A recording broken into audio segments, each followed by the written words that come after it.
भोला के चिलम से धुआं फेंकै छै।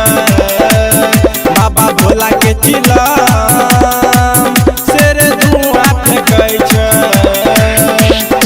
देखे के बीते हमर मन तरसै छै।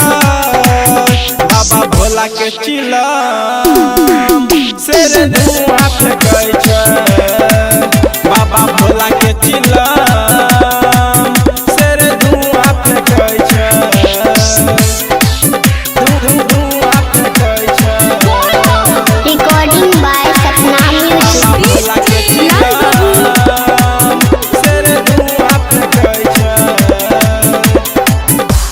गौरा से भांग पिसाबै छै हो। पी के पर्वत पे ध्यान लगाबै छै हो, लगाबै छै हो। दिन गौरा से भांग पिसाबै छै हो। पी के पर्वत पे ध्यान लगाबै छै हो।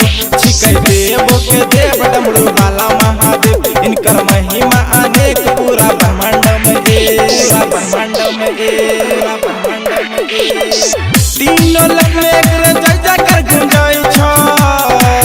बाबा भोला के चिलम से धुआं फेंकै छै।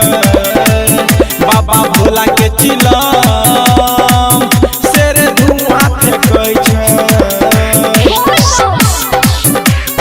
धुआं फेंकै छै। बाबा भोला के चिलम से धुआं फेंकै छै।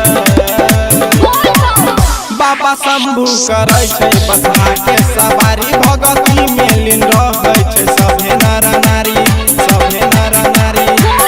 बाबा शंभू करै छै बसहा के सवारी, भगती में लीन रहै छै सभे नर नारी। लेके शिवजी के नाम जाय छै देख बाबा धाम, दिन रात उपवास रही के चढ़बै छै धतूरा भांग, होइ छै धतूरा भांग, होइ छै धतूरा भांग।